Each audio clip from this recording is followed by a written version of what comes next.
সুপ্রিয় শিক্ষার্থী বন্ধুরা, সবাই কেমন আছো? আশা করি সবাই ভালো আছো। আজকে আর একটি নতুন টপিকে তোমাদেরকে স্বাগত জানাচ্ছি। আর আজকের টপিকের নাম অঙ্কপাতন।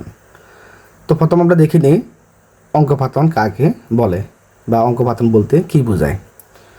কোনো সংখ্যাকে স্থানীয় মান অনুযায়ী ভেঙে লেখা বা প্রতিটি অঙ্কের মান আলাদা করে দেখানোকে অঙ্কপাতন বলে। অর্থাৎ একটি সংখ্যার প্রতিটি অঙ্ক একক, দশক, শতক, হাজার ইত্যাদি স্থানে যে মান প্রকাশ করে তা আলাদা করে লিখলে সেটি অঙ্কপাতন। এখন আমরা এতক্ষণ সংজ্ঞা নিয়ে আলোচনা করেছি, এখন আমরা উদাহরণ আলোচনা করলে সহজে বিষয়টি বুঝতে পারবে। তো উদাহরণ 1 নিয়ে যদি আমরা আলোচনা করি, ধরুন একটি সংখ্যা ধরলাম 456। এখন এই একটি সংখ্যাতে অঙ্ক আছে 3টি, 4 একটি অঙ্ক, 5 একটি অঙ্ক, 6 একটি অঙ্ক, মোট 3টি অঙ্ক আছে এখানে। এখন আমরা প্রথম 4-এর যদি স্থানীয় মান নির্ণয় করি, তাহলে 4 আছে শতকের স্থানে, আর দ্বিতীয় 5 আছে দশকের স্থানে এবং 6 আছে এককের স্থানে। এখন তাহলে আমরা যেহেতু অঙ্কপাতন করতেছি, 456-এর অঙ্কপাতন কী হবে? তাহলে অঙ্কপাতন হবে 456, 400-এর হবে 4, এরপরে 0 অর্থাৎ 400, অর্থাৎ 4 যেহেতু শতকের ঘর, সেই শতকের ঘর থেকে দশকের ঘর আর এককের ঘর হবে 0, তাহলে 4 শতক। আর 5 যেহেতু দ্বিতীয় ঘরে অর্থাৎ দশকের ঘরে এবং এককের ঘরে একটি 0 অর্থাৎ 50।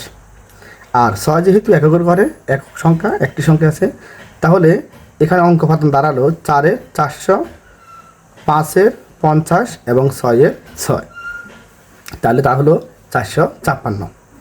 এখন আমরা যদি আরও উদাহরণ আলোচনা করতে যাই, তাহলে উদাহরণ 2-এ বলতে পারি যে সংখ্যা 732। তো এখানে 7 হচ্ছে শতকের ঘরে, 3 হচ্ছে দশকের ঘরে আর 2 হলো এককের ঘরে।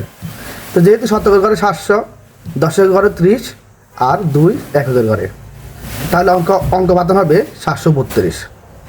উদাহরণ 3, সংখ্যা 305। এখানে 3 শতক অর্থাৎ 300। এখন দশক দ্বিতীয় ঘরে, তাহলে তো 2টি 0 হলে কোনো মান থাকা নেই, জন্য একটি 0 হবে। 5 এককের ঘরে, তাহলে অঙ্কপাতন হবে 305। তাহলে আমরা অঙ্কপাতনকে যদি এক কথা বলতে যাই, কোনো সংখ্যার প্রতিটি অঙ্কের স্থানীয় মান অনুযায়ী আলাদা করে প্রকাশ করাকে অঙ্কপাতন বলে। আর যারা এখানে স্থানীয় মান বুঝতে পারেনি, যে আমরা ছোটোবেলায় ছোটোবেলায় বইতে পড়েছি বা 3, 4, 5 থেকে আমরা স্থানীয় মান শেখানো শুরু করেছে, যে একক, দশক, শতক, হাজার, অযুত, লক্ষ, নিযুত, কোটি, এগুলোকে আমরা স্থানীয় মান বলি। অর্থাৎ আমাদের একটি সংখ্যার স্থানীয় মান নির্ণয় করা হয় এই সূত্র দ্বারা। তো আশা করি সবাই অঙ্কপাতন বুঝতে পেরেছেন। সবাইকে ধন্যবাদ।